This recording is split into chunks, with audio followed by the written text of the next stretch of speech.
मेरे बच्चे, आज मैं तुम्हें एक अत्यंत महत्वपूर्ण बात बताने आया हूं। मेरे बच्चे, आज के संदेश में बहुत गंभीर बात छुपी है। तुम्हें इस संदेश को ध्यानपूर्वक सुनना है। तुम्हारी माता पार्वती स्वर्ग से तुम्हें पुकार रही है।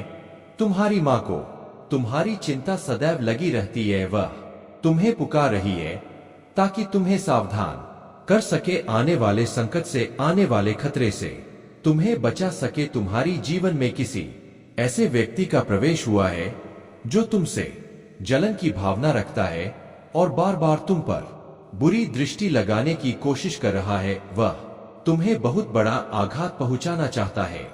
अभी तुम उसे पहचान नहीं पा रहे हो, लेकिन मैं तुम्हें कुछ बताने आया हूं। अपने इस संदेश के माध्यम से तुम उसे ऐसे पहचान सकते हो। अगर बिना कारण के तुम बार बार बीमार हो रहे हो, तुम्हारा स्वास्थ्य ठीक नहीं रह रहा है, तुम्हारा कोई भी काम बार बार प्रयास करने के बाद भी सही से नहीं हो रहा है और जीवन में सफल नहीं हो पा रहे हो, तो तुम्हें यह समझ जाना चाहिए कि कोई व्यक्ति तुम्हें एक बुरी नजर लगा बैठा है।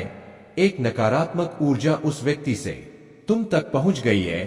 ऐसे में तुम्हें अपने आप को बुरी से बचाने की आवश्यकता है। अगर इन दिनों तुम कोई जरूरी काम कर रहे हो तो कोशिश यही करना कि तुम उसकी जानकारी किसी को ना दो, सिर्फ उन्हीं व्यक्तियों को दो जिन पर तुम्हें विश्वास है, और वह तुम्हारे माता पिता। इसके अलावा किसी को कुछ मत बताना, नहीं तो तुम्हारे काम की सफलता में बहुत बड़ी बाधा आ सकती है।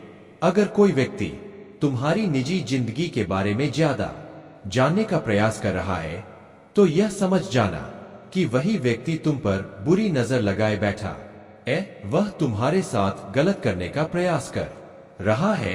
वह तुम्हें सफल होते हुए नहीं देखना चाहता है। वह तुमसे बहुत जलता है। मन ही मन में तुम्हारे लिए बुरा सोचता रहता है। वह व्यक्ति तुम्हारे सामने हमेशा अच्छाई और सच्चाई का मुखौटा पहनकर ही आता है। इसलिए तुम्हारी माता को तुम्हारी चिंता सता रही है। वह तुम्हें ऐसे व्यक्ति से दूर रहने की सलाह दे रही है ताकि तुम एकदम सुरक्षित रह सको। तुम्हें अपनी माता की आज्ञा का पालन जरूर करना होगा। तुम्हारी माता पार्वती ने तुम्हारे लिए बहुत अच्छा सोच रखा है। तुम बहुत जल्दी सफल भी होने वाले हो और तुम्हें धन का भंडार भी मिलने वाला है।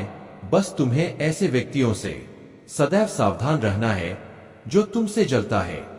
बाकी सब मुझ पर और अपनी माता पर छोड़ दो। सब कुछ अच्छा होगा। यह